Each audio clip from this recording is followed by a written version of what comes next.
Africa, and welcome to yet another exciting episode here at the Chiyezeche Africa podcast, where we shine the African sun on issues to do with education, aviation, space, and community growth, and also youth empowerment. And today, in today's episode, I'm very excited, honored, ready to learn, because this is a new space that I'm entering. I am literally going to be in space, but still physically, but mentally still in space. And for that, I am joined by Mr. Daniel Matapola, who is a very brilliant, I must say, individual in the African space community. He's the educational manager at the SANSA, and he's here to teach us a few things that we don't know about space. If you think you knew and understood space, well, you are in for a ride, because there's so much to learn that we don't even know. Mr. Daniel, welcome to today's episode. Thank you so much, and greetings to your viewers as well. We are so honored to have you. It's not every day that we come across brilliant individuals who are really doing amazing things in the African society, especially in terms of education, science, and technology. This is something that Chiyezeche Africa podcast is very honored for you to spare some time and sit down for this conversation. So I understand that you, as a scientist, maybe you can properly introduce yourself to the African audience so that they have a background who really is Daniel Matapola. So Dan Matapola is the last of 5 children born in the rural areas of Limpopo province. Grew up in Limpopo for the first 23 years of my life. Told, go to school and you will have a bright future. So I'm one of those young people who are very curious from an early age. I wanted to achieve a lot, which at the time I couldn't articulate. So after matric, we are the last, I'm in the class of the last group to do matric during apartheid, 1993. I went to pursue university studies at the University of the North, today called University of Limpopo. Okay. Right. So I studied my Bachelor of Science degree, majored in mathematics and physics. And I did one more year of honors in 1999, the year South Africa launched its first man-made satellite. And I knew nothing about space at the age of 23 with an honors degree. So I was born in 1976. So government had a program, the Nelson Mandela administration, the very first administration, developed a program that served as a catalyst to bring young black science graduates into these fields like information and communications technology and space science and technology. And so they established the Institute for Satellite and Software Applications. In 1998, it opened its doors for its first intake. And you know, when I was at University of Limpopo, one of the guys who was ahead of me went into that program. And you know, when you are a student at university and you hear that Mishak Makafula has completed that program and has got a job at Telkom. Then Telkom was a big player, still is, but yeah, it's competing with the mobiles today. And he bought a car, and you know, the word came around to university that program, if you go there, you will get a job, you may even buy a car. As young people growing up poor in the rural areas, by the way, my father was a teacher, my mother was a nurse. These were common careers for black people growing up. So space science was out of reach, far away from where I grew up. The facilities were hidden and in secluded areas, you know. And so, yeah, I got to get onto my first flight in January 2000 to fly via Johannesburg to Cape Town, where I was going to be part of the ESA intake in the year 2000. I studied satellite engineering, so they taught me how to build satellites. at Stellenbosch. I was actually taught by the team that built South Africa's first satellite, the 64 kilogram SANSA, which is Stellenbosch University satellite number 1. So I fell in love with that. So I was 2,000 kilometers away from home, living near the beachfront, first time living there. But of course, as a student, we had a Cape Town trip which sparked interest. And I thought, hey, maybe this is where somebody can come back and live. And I lived in the Western Cape for 8 years, tracking satellites for government and remote sensing satellites. And I kept wondering, because I would save the data on a DLT, digital linear tape, and I would give them to the remote sensing scientists who would use specialized software to process this data to various levels of readiness. And they would extract Earth intelligence, geointelligence from this data. And I didn't know what that meant. So I kept asking them, what are you guys doing with this data? I got curious, and eventually I said, you know what? After years of tracking satellites, it becomes a repetitive function, and I need a challenge. So I resigned and came to join the Earth observation guys, because during that time, the remote sensing team, the original space girls, you know, when they sent us to Stellenbosch, they sent others to France to study master's degree. In fact, the CEO of SANSA came through the program in France, studying remote sensing, got a master's degree there. So there were many others. And so, yeah, they got me curious. They introduced me to ERDA's software, and I started wanting to know more. I'm still not a remote sensing scientist.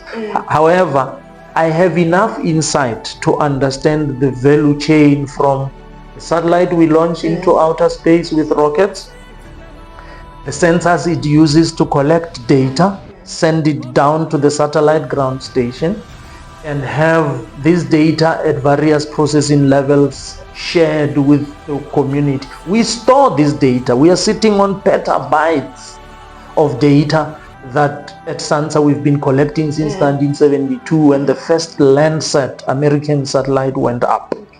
So yeah, today I have fallen in love with engaging with young people, because when I was young, nobody came to my class.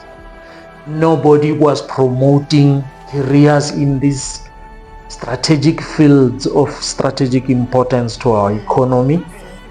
And so I consider this a duty for my generation, being among the first blacks to be introduced to this field in South Africa, to share and expand it and make it as inclusive as possible.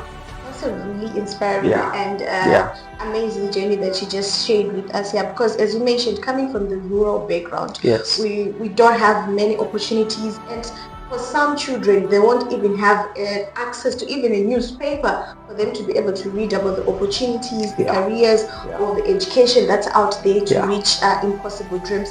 But you sharing your story and how you are now making it your sole responsibility to go back and empower the young people there that are stuck in places where information is limited.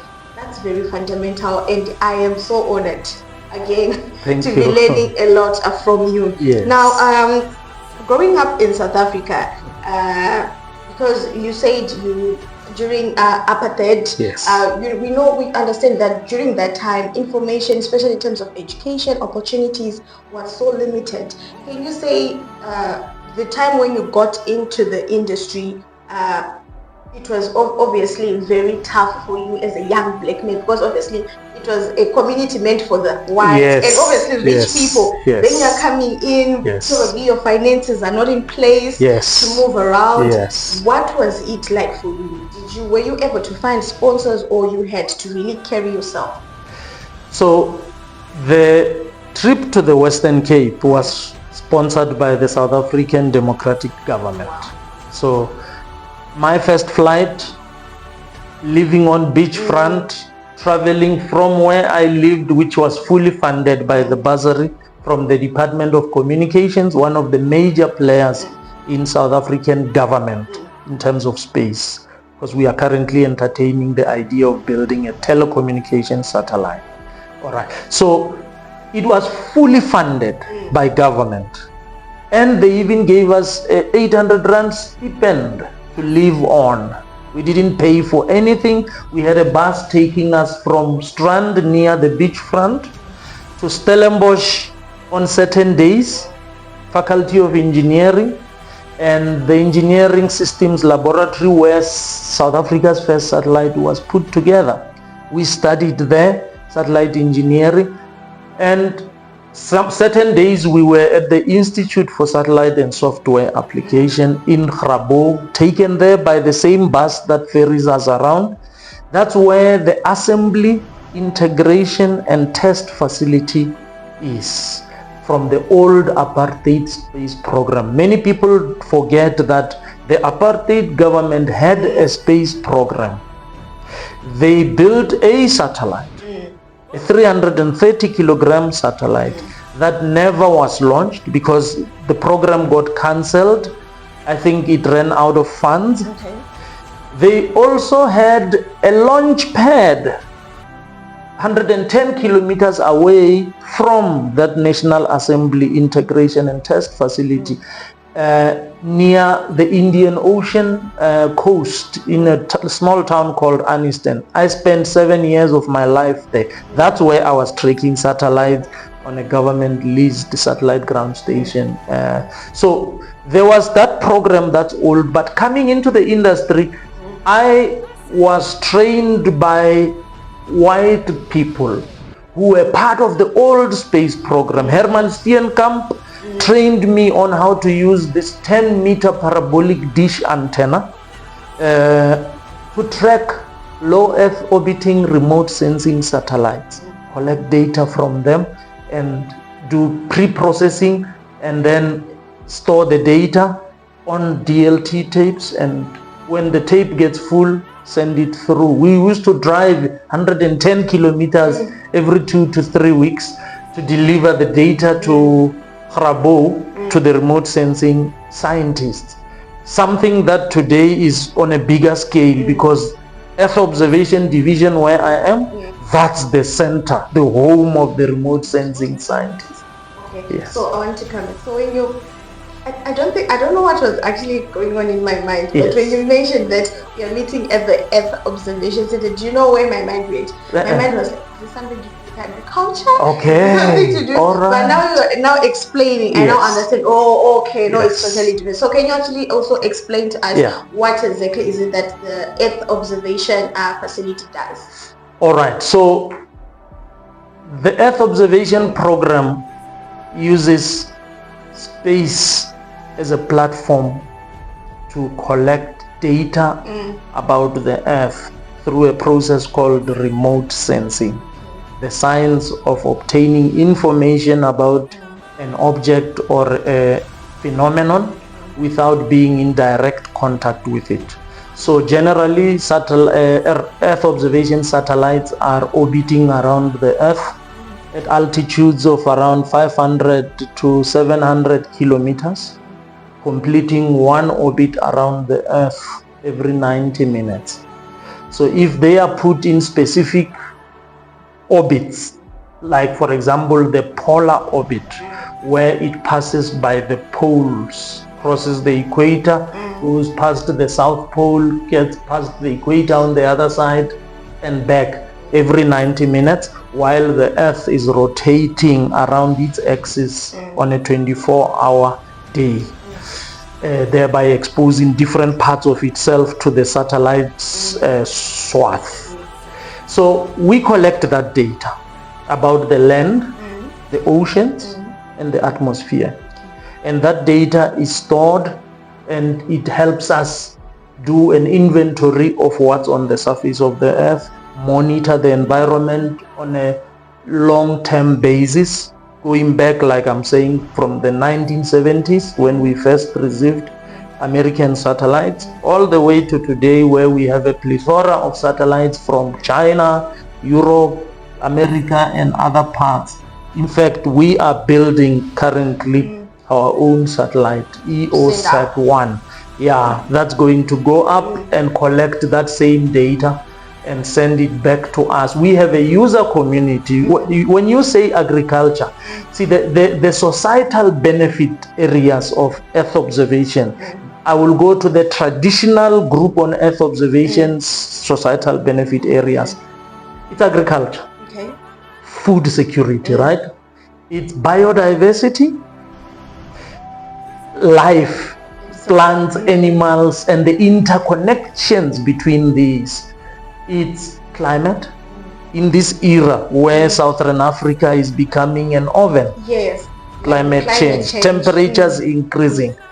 It's disasters. You've seen an increase not just in the regularity of natural disasters, but in terms of intensity as well. So climate disasters are key. We have the National Disaster Management Center, one of the key customers of the space agency, because we produce products for them to help them know which communities are at risk should certain rainfall come down, and who has built near 150-year flood lines. That's the disaster management element. And of course, there are global frameworks we are leveraging, like the Sendai framework on disaster risk reduction.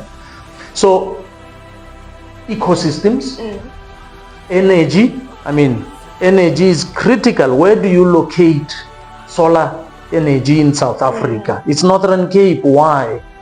That's desert. That's where the sun really heats. Right. So we want to expose these collection mechanisms called solar panels to as much radiation as possible, so that we can run energy alternatives in our just energy transition. Right? Health, both human and ecosystem health, plant health. Prof, the executive director, is a specialist in plant health, vegetation health specialist. So water, South Africa is a water scarce country. Department of Water and Sanitation is one of our big customers as well. We monitor water quantity and water quality in our dams using remote sensing techniques, right? And of course, then weather, which is meteorologists' key business. So these are the original 9 societal benefit areas.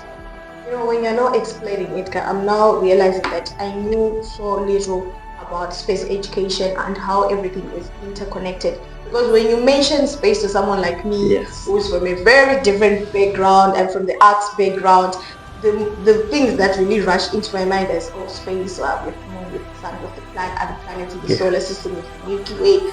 It's about stars, but you are not explaining to me. It's actually a major platform. It intercedes, it connects different things. It's not just about someone flying and landing to the moon, but it's about reading how the outer space of the earth to make lives, to predict how lives can be made on the earth. So this is something that it's really opening when you know, especially because when you read stuff online or from a book, you just browse.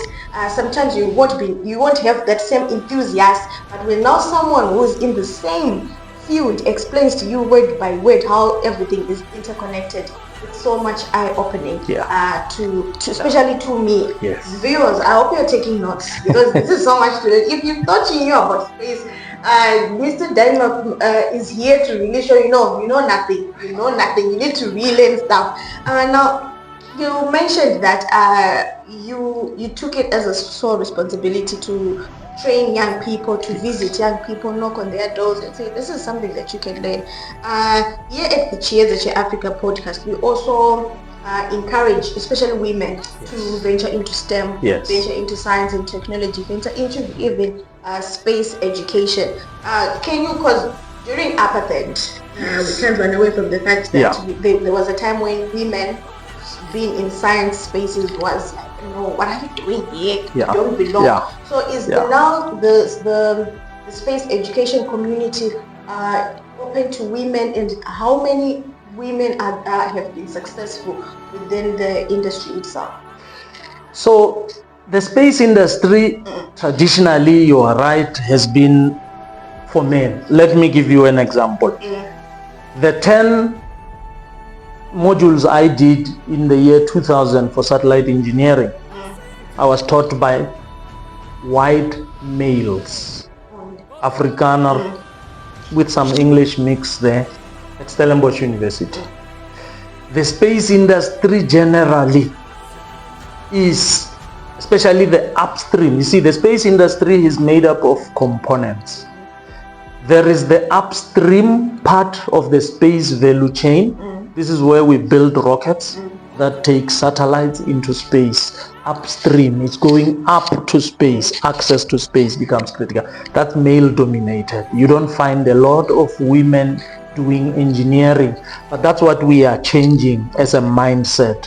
For example, at SANSA, the space engineering division, so there is Earth observation, which is where I am.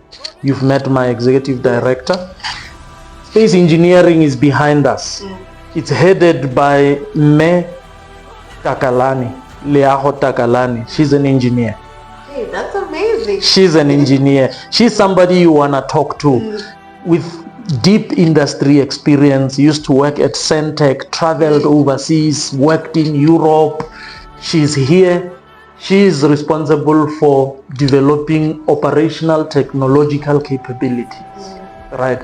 So by doing that, we are beginning to destroy this narrative that engineering is for boys and girls are not welcome. One of the satellites that we built, government funded, the very first government funded, was Sumbandila, which it's a vendor word. Each time we build this satellite, we go to schools and we have competitions by learners to name the satellite. So a learner in Benda named Sumbandila, which means super tsela in my language. Sepedi is lead the way, point the way. It's a pioneer satellite. The first mission control specialist, a software engineer, it's a lady, Gladys Magagula, right, from Mpumalanga province, black like you and me. Today she's a project manager at SANSA, putting up a lot of these parabolic dish antennas hosted by SANSA on behalf of clients globally who pay us to host this infrastructure for them. And so we use these people as role models. So if you look at the careers in space science 2014 edition, you will see there are women featured in there, including the former executive director of SANSA Space Science, Dr. Lee Ann McKinnell, may her soul rest in peace. A very passionate woman who trained a lot of ladies from rural areas, many from Venda, with PhDs in space science, largely trained at Rhodes University, but also at other institutions through programs like the National Astrophysics and Space Science Program. So there is an increasing number of women who are taking up space. And by occupying these positions, they are giving young girls still in schools unconscious permission to dream. So I'm a father of girls. So I am teaching them not to feel second to any boy. They are not, of lower intelligence. No, we are gifted. Mind has no gender. Yes, it doesn't. Spirit has no gender. The only thing that has gender is the body. Yes. So from an intellectual perspective, no, a girl learner is just as capable. A girl learner is just as mandated to become a leader, not a follower, a leader. So women in leadership in the Department of Science, Technology and Innovation, the shareholder of SANSA, there are programs to celebrate women in science, technology and innovation. And as you know, today the minister says We need to place science, technology, and innovation at the center of government, economy, society, and household, education, everywhere. So we see, that's why for me, what is said is that the reality